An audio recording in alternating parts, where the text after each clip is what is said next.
Question আছে, সেটা হচ্ছে আমাকে অনেকেই কোশ্চেন করে যে আমি একটা জব করতেছি, আমার মনে হয় জব দিয়ে হবে না, পাশাপাশি ফ্রিল্যান্সিং করা দরকার, তো কিভাবে করব।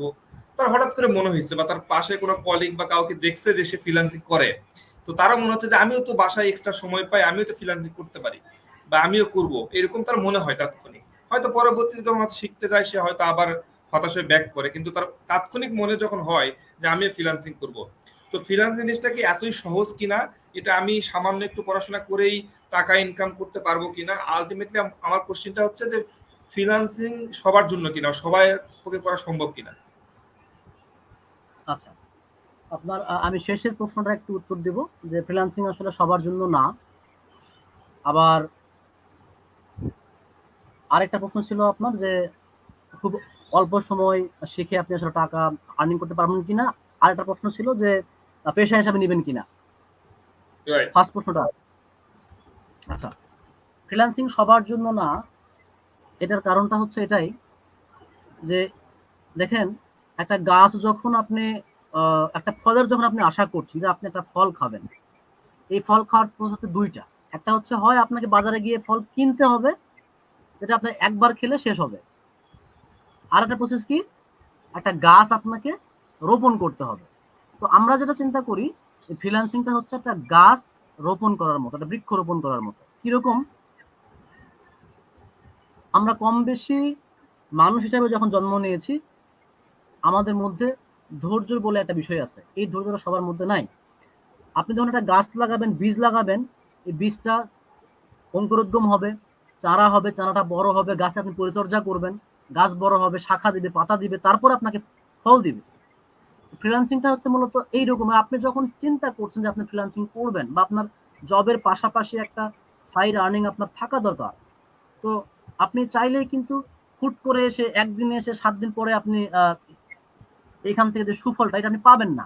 ওই গাছ লাগালে যেরকম 1 বছর 6 মাস তারপর 2 বছর দেরি করতে হয়, আপনাকেও এই ফ্রিল্যান্সিং লাইনে আসলে একটা সিস্টেমেটিক ওয়েতে, একটা প্রসেসের মধ্য দিয়ে আপনাকে একটা স্কিল ডেভেলপ করতে হবে। সেই স্কিলটা আপনি আবার সেল করবেন অ্যাজ এ সার্ভিস। তো যদি আপনি ধৈর্য না থাকে, তাহলে আপনার জন্য ফ্রিল্যান্সিং নয়। যদি আপনার মধ্যে পরিশ্রম করার মানসিকতা না থাকে, যে আমি আসলে ওই একদিন এসে ভিডিও দেখবো, তারপরে 3 দিন আর দেখবো না, আবার চতুর্থ দিনে এসে আবার ভিডিও দেখবো, আপনার দ্বারা ভাই ফ্রিল্যান্সিং হবে না। যদি আপনার ইচ্ছা থাকে এইরকম যে হ্যাঁ, আমাকে এই বিষয়টা শিখতে হবে, এই বিষয়টা আমার ভালো লাগছে, আমি দৈনিক 4 ঘন্টা সময় দিতে পারবো মিনিমাম, আমি টানা 6 মাস সময় দিতে পারবো, এই 6 মাসের আগে আমি আসলে কোনো টাকা পয়সা আর্নিং চিন্তা করবো না, দেন এই পথটা আপনার জন্য। Right, right. আবার আপনার যদি কমিউনিকেশন স্কিল ভালো না হয়, সেই ক্ষেত্রে বলবো যে আপনার জন্য ফ্রিল্যান্সিংটা খুব বেশি একটা যে সুখকর হবে, আরামদায়ক হবে, বিষয়টা এমনও না। আপনার যদি কমিউনিকেশন স্কিল থাকে, এই পেশাটা আপনার জন্য। এখন আপনাকে যদি পার্ট টাইম বা ফুল টাইমার হিসাবে আপনি ফ্রিল্যান্সিং জবে আসেন, সেই ক্ষেত্রে আপনাকে দুইটা জিনিস আপনাকে মনে রাখতে হবে। ধরুন আপনি একজন জব পারসন, আনোয়ার ভাই, আপনি একজন সফটওয়্যার ইঞ্জিনিয়ার, আপনি জব করছেন প্রোগ্রামিং নিয়ে, সফটওয়্যার বেসে আপনি কাজগুলো করছেন। তো আপনার প্রতিষ্ঠান থেকে কিন্তু আপনার একটা মান্থলি ফিক্সড একটা স্যালারি আছে, রাইট? Right, right. কিন্তু আপনি যখন একটা ফ্রিল্যান্সার হিসাবে আপনি লাইফ শুরু করতে চাইবেন, আপনার কিন্তু কোনো মান্থলি ফিক্সড কোনো স্যালারি নাই। এখন এই যে ফ্রিল্যান্সিং মার্কেটটা, বাজারটা, এটা হচ্ছে একটা লিমিটলেস, বাউন্ডলেস একটা মার্কেট। এইখানে আপনি মিলিয়ন মিলিয়ন ডলার আপনি আর্নিং করতে পারবেন যদি আপনার স্কিল থাকে। আবার আপনি একটা ডলার, মানে ওয়ান পেনি, একটা সিঙ্গেল পেনিও আপনি কিন্তু আর্নিং করতে পারবেন না যদি আপনার স্কিল না থাকে। আচ্ছা, তাহলে আপনি একজন জব পারসন, ধরে নিচ্ছি আপনার স্কিল আছে। এখন আপনি ফ্রিল্যান্সিং এ যখন আসবেন, আপনি জব সেক্টরে যে স্যালারিটুকু আপনি পান, এই স্যালারির পাশাপাশি যদি আপনি পার্ট টাইমার হিসাবে ফ্রিল্যান্সিং করেন, সেক্ষেত্রে আপনার দুইটা জিনিস চিন্তা করতে হবে যে আমি যে বেতনটা পাই, স্যালারিটা পাই, এটা আমার জন্য এনাফ কিনা। আর ফ্রিল্যান্সিং করে যেটা আমি পাচ্ছি, সেটা কি সাবসিডি হিসাবে কাজ করছে আমার কাছে, নাকি এটাকে আমার স্যালারি চাইতে আমাকে বেশি সাপোর্ট দিচ্ছে।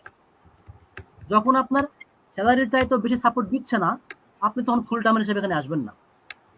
ডেফিনেটলি ফুল টাইমার হিসেবে এখানে আসবেন না। আপনার জবের পাশাপাশি পার্ট টাইমার হিসেবে আপনি জব করবেন যতদিন পর্যন্ত আপনার ফ্রিল্যান্সিং এর ইনকাম আপনার স্যালারি চাইতেও বেশি না হয়, এবং যতদিন না পর্যন্ত আপনি জবটা ছেড়ে কনফিডেন্টের সাথে আপনি ফ্রিল্যান্সিং মার্কেটে ঢুকতে না পেরেছেন। ফুল টাইমার হয়তো আপনি জবলেস পারসন, আপনার কোনো কাজ নাই, খাচ্ছেন দাচ্ছেন ঘুরছেন ফিরছেন, আপনার মনে হয়েছে ফ্রিল্যান্সিং করা দরকার, then you have to do this. আপনি ফুল টাইমার হিসাবে আপনি 6 মাস 1 বছর সময় দেন, ফুল টাইম হিসাবে এখানে এন্ট্রি করেন, এবং আপনার যে যোগ্যতা দক্ষতা অনুযায়ী আপনি আর্নিং করেন। মেইনলি মেইনলি আমাদের সমস্যা হচ্ছে যে আমরা আসলে যখন আশপাশে কাউকে দেখি যে ফ্রিল্যান্সিং করতেছে, টাকা ইনকাম করতেছে, তো আমাদেরও হঠাৎ করে মনে হয় যে এটা আমিও করতে পারবো। সো হঠাৎ আমার মনে হলো, আমি তারপরে হয়তো ভিডিও দেখা শুরু করলাম বা কোনো একটা কোর্স করা শুরু করলাম। দেন কিছুদিন যাওয়ার পর যখন কমপ্লিসিটি বাড়তেছে, তখন আমি মনে হচ্ছে না পারতেছি না, হচ্ছে না, হতাশে ব্যাক করলাম।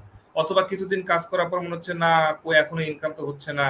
ব্যাপারটা আসলে এত সহজ বিষয় না, কারণ আমরা সেই ক্লাস 1 থেকে অনার্স মাস্টার্স কমপ্লিট করি একটা জবের জন্য। জব কেন করি? বিকজ অফ একটা স্যালারির জন্য। তো এতদিন একটা কাজ করলাম কেন? বিকজ অফ একটা স্যালারির জন্য। সেই স্যালারিটা আমি কি 6 মাসে একটা স্কিল অর্জন করে এত সহজ বিষয় যদি হয়, তাহলে সবাই করতো। ব্যাপারটা তো সহজ বিষয় না, কমপ্লিসিটি আছে, বাট হ্যাঁ এখানে আর্ন করা সম্ভব। বাট আপনাকে আসলেই স্মার্ট হইতে হবে, আপনার কমিউনিকেশন স্কিল হইতে হবে। আপনি যদি মনে করেন যে না আমি স্মার্ট না, আমার স্কিল না, আমি জব পাচ্ছি না, তা আমি ফ্রিল্যান্সিং করতে হবে, ব্যাপারটা এরকম না। মানে ফ্রিল্যান্সিং এর থেকে জব যে খুব বেশি কঠিন তা না। আমার কাছে মনে হয় জবও তুলনামূলক সহজ আছে। ফ্রিল্যান্সিং এখন বর্তমানে কম্পিটিশন অনেক বেশি, হিউজ। হ্যাঁ, অনেকেই অনেক ভালো লেভেল থেকে তারা এখন চিন্তা করতেছে না আমি ফ্রিল্যান্সিং করব। তো ফ্রিল্যান্সিং জায়গাটা থেকে এখন হিউজ চ্যালেঞ্জ একটা বিষয় আসলে আছে। যাই হোক,